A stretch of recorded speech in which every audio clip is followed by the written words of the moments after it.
નમસ્કાર, આપ જોઈ રહ્યા છો નેશન પ્લસ ન્યૂઝ. હું છું આપની સાથે હિરલ પંડ્યા. આંતરરાષ્ટ્રીય યોગ દિવસને હવે ગણતરીના કલાકો બાકી છે, ત્યારે વડોદરા શહેરના સમા વિસ્તારમાં આવેલા સ્પોર્ટ્સ કોમ્પ્લેક્સ ખાતે યોગ દિવસની ઉજવણીના ભાગરૂપે ખાસ યોગા સેશન્સનું આયોજન કરવામાં આવ્યું હતું. વડોદરાના સમા સ્પોર્ટ્સ કોમ્પ્લેક્સ ખાતે આયોજિત એક્વા યોગ કાર્યક્રમમાં અંદાજે 50 જેટલા લોકોએ ઉત્સાહભેર ભાગ લીધો હતો. 21 જૂનના રોજ આંતરરાષ્ટ્રીય યોગ દિવસની ઉજવણીના ભાગરૂપે આ કાર્યક્રમનું પૂર્વ આયોજન કરવામાં આવ્યું હતું, જેમાં તમામ વયના લોકો જોડાઈ સ્વસ્થ જીવનશૈલીનો સંદેશ આપ્યો હતો.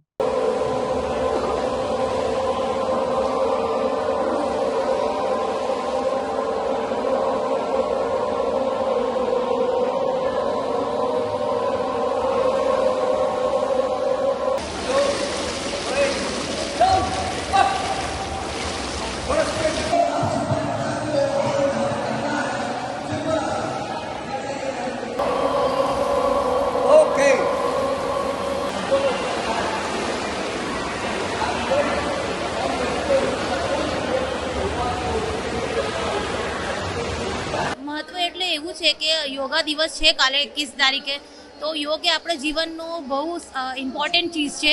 યોગાથી બધું રોગ જાય છે, તો હું પણ બધાને કહું છું કે યોગ કરવાનું છે. અને હું સ્વિમિંગ ક્લાસમાં જતી હતી સમા સ્પોર્ટ્સ કોમ્પ્લેક્સ, તો અહીંયા યોગનો ઓર્ગેનાઇઝ કરાયું છે યોગા ડેનો, અને અમે લોકોને બહુ લાભ મળ્યા છે. અને આઈ એમ વેરી હેપી કે યોગા સમા સ્પોર્ટ્સ કોમ્પ્લેક્સ અમે આ કર્યું છે. પાણીમાં કરવામાં આવતા યોગાસનો શરીર માટે લાભદાયી હોવાના કારણે યોગ સાધકોએ આ કાર્યક્રમમાં વિશેષ રસ દાખવ્યો હતો. યોગાચાર્ય રાજેશ બારોટના માર્ગદર્શન હેઠળ વિવિધ યોગાસનો કરાવવામાં આવ્યા હતા. કાર્યક્રમ દરમિયાન યોગાચાર્ય રાજેશ બારોટ દ્વારા યોગ સાધકોને યોગના શારીરિક અને માનસિક લાભો અંગે પણ માહિતી આપવામાં આવી હતી. આજે 21 જૂન વિશ્વ યોગ દિવસ 2026 આજે આંતરરાષ્ટ્રીય યોગા દિવસના ભાગરૂપે આ કાર્યક્રમની ઉજવણી કરવામાં આવેલ રહી છે સમા સ્પોર્ટ્સ કોમ્પ્લેક્સ, જેમાં તમે દેખી શકો છો 100 થી વધુ મહિલાઓએ આમાં ભાગ લીધેલ છે. અને જલ યોગા એટલે કે જલ યોગા એટલે પાણીમાં આપણા જેવા કે ધ્યાની, મુનિ, ઋષિઓ, મહર્ષિઓ આ જે ગંગા નર્મદા નદીમાં સ્નાન કરવાનું જે મહત્વ છે એ જલ યોગા છે.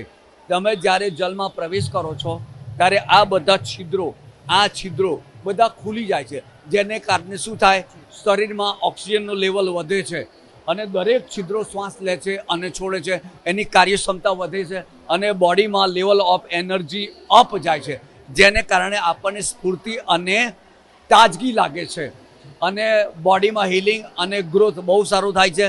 અને પાણીમાં જ્યારે આપણે ત્યારે શરીર એકદમ હળવું થઈ જાય છે અને આ જે જોઈન્ટ્સ છે એનામાં દબાવ ઓછો આવવાને કારણે તમે આસન અને યોગા સ્ટ્રેચિંગ બહુ સરળ રીતે કરી શકો છો.